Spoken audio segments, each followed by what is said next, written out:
شعیب اختر کی جو اسپیڈ اتنی تھی نا بولنگ میں، تو انڈیا میں اس زمانے میں کسی جو کھلاڑی تھا نا کرکٹر، اس سے سوال کیا گیا کہ پاکستان کے پاس اتنا، جس کو تیز گام نام دیا گیا اور اسپیڈ اختر بھی نام دیا بعض لوگوں نے شعیب اختر کو، اسپیڈ اختر نام دیا، راول پنڈی ایکسپریس کی اتنی اسپیڈ تیز ہے، آپ کے بالر کی اسپیڈ تیز کیوں نہیں ہے؟ تو انڈیا کے وہ بالر نے کہا کہ وہ گوشت کھاتے ہیں، ہم گوشت نہیں کھاتے، گوشت کے بغیر نہ شادیوں کی اسپیڈ بڑھ سکتی ہے اور نہ بالنگ میں آپ کی اسپیڈ بولو بڑھ سکتی، گوشت کے بغیر نہیں ہو سکتا بھائی، پروگرام تو بڑھ گیا، گوشت نہیں کھایا تو پروگرام تو بڑھ گیا۔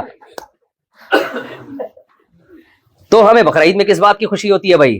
گوشت بھی وافر مقدار میں، اور اس کا لذت ہی الگ ہوتی ہے، اور یہ روحانی خوشی ہے کہ اس گوشت کی نسبت کس کی طرف ہے؟ اللہ کی، یہ اللہ کی میزبانی ہے، تبھی اس میں روزہ رکھنا کیا ہے؟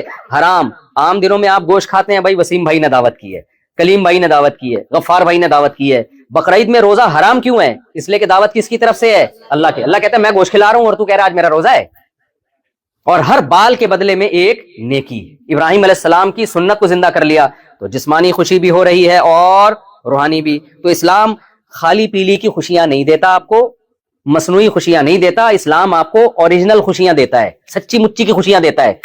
سمجھتے ہو کہ نہیں سمجھتے ہو؟ تو اب میں اپنی بات کی طرف آتا ہوں کہ جو مسافر خانے سے دل لگا لے، اب اس کو مصنوعی خوشی تو وہ مناتا رہے گا، اوریجنل خوشی اس کو نہیں۔ ٹرین میں بٹھا دیا اور وہ غریب جس کو جھگی سے لا کے ٹرین میں بٹھایا بزنس کلاس میں، اب وہ سمجھ رہے کہ یہ میرا گھر ہے، مجھے یہاں سے نہیں اتارو۔ او بھائی یہاں سے اچھے اچھے گئے ہیں، جب اسٹیشن پہ پہنچو گے تو یہاں سے آپ کو اترنا پڑے گا، ایسا ہو نہیں سکتا۔ پھر منزل میں اگر آپ کی جھگی ہے تو جھگی، بنگلہ ہے تو بنگلہ۔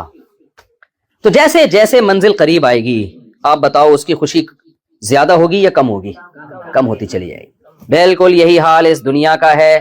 آپ جنت جہنم کو بالفرض نہ بھی مانو، لیکن یہ مسافر خانہ ہے میرے بھائی، اور جو مسافر خانے سے دل لگاتا ہے، یہاں کی خوشیوں کو خوشیاں سمجھنا شروع کر دیتا ہے، یہاں کے غموں کو اوریجنل غم سمجھنا شروع کر دیتا ہے، تو اسے اب غمزدہ ہونے کے لیے الگ سے کسی غم کی ضرورت نہیں ہے، نہ کسی سے غم اور ٹینشن ادھار لینے کی ضرورت ہے، اس کو غم خود بخود اس کے اوپر مسلط ہونا شروع ہو جائیں گے۔ یقین نہ ہے تو دیکھ لو نا، ترقی یافتہ ملکوں میں خودکشیوں کے ریشو سب سے زیادہ ہے، سب سے زیادہ ہے۔ تو اسلام آپ کو اوریجنل خوشی سکھاتا ہے، وہ اوریجنل کیا ہے؟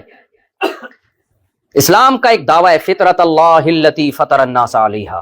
کیا خدا کی قسم، صرف ایک یہ آیت ہی اسلام کے برحق ہونے کے لیے دلیل کے طور پہ کافی ہے۔ محمد صلی اللہ علیہ وسلم 1400 سال پہلے